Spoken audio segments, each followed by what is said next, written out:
అండి గోపితో ఎప్పుడైనా చేసారా? ఒక్కసారి ఇలా ట్రై చేయండి. మీ ఫేవరెట్ కర్రీ అయిపోతుంది. ముందుగా అయితే మనము ఇక్కడ ఆయిల్ వేడెక్కిన తర్వాత ఉల్లిపాయ, పచ్చిమిరపకాయ వేసి వేయించుకుంటున్నాం కదా! అంతకన్నా ముందు వేడి నీళ్ళు పెట్టి దాంట్లో సాల్ట్ వేసి, సాల్ట్ అయినా సరే, కల్లుప్పు అయినా సరే వేసి దాంట్లో మనము ఈ కట్ చేసుకున్న ఈ గోపి ఉంటుంది కదండీ! గోపి గడ్డని కొంచెం సేపు ఒక 10 నిమిషాలు అందులో ఉంచేసేయండి. ఆ తర్వాత ఇలాగ ఆయిల్ వేసి, ఆయిల్ అయితే కొంచెం ఆయిల్ సరిపోతుందండి, ఎక్కువేం ఆయిల్ పట్టదు.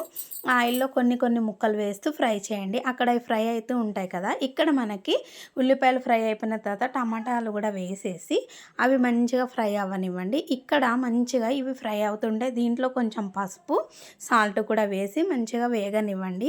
ఇక్కడ ఇది ఉడుకుతూ ఉంటుంది, అక్కడ ఫ్రై చేసుకుంటూ ఉండాలి. చాలా బాగుంటుందండి కర్రీ. ఎప్పుడైనా చేయకపోతే ఒక్కసారి ట్రై చేయడం మర్చిపోకండి. ఇప్పుడు ఇక్కడ మనమైతే గోపిని వేయించుతున్నాం కదా!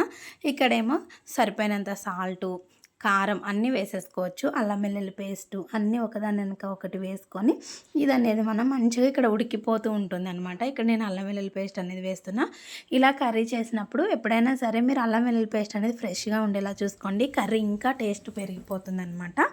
ఇలా అయితే ఫ్రై అవనిచ్చి కొంచెం మూత పెట్టి మగ్గిన తర్వాత ఇందులో కారం అయితే వేసేసి మంచిగా ఫ్రై చేయండి. కారం కూడా వేసేసాను, అది కొంచెం క్లిప్ అనేది మిస్ అయింది.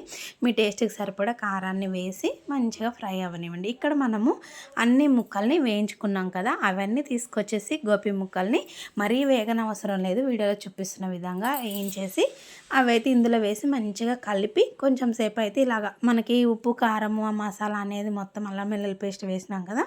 ఈ ముక్కలకి అనేది పడుతుందనమాట. ఇలా పెట్టి కొంచెం సేపు మూత పెట్టి ఒక 5 నిమిషాలు మగ్గనివ్వండి. ఇలా మగ్గిన తర్వాత కొంచెం వాటర్ అనేది ఇందులో యాడ్ చేయండి.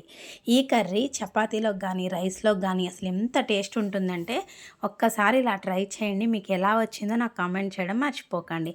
ఇంతే, కొంచెం వాటర్ పోసి మూత పెట్టి ఒక్క 5 నిమిషాలు ఉడకనిచ్చారంటే మన కూర అయితే రెడీ అయిపోతుంది. ఎంత టేస్ట్‌గా ఉంటుందో నేను చెప్పడం కాదు, ఒక్కసారి ట్రై చేసి మీరే నాకు కామెంట్ చేయండి.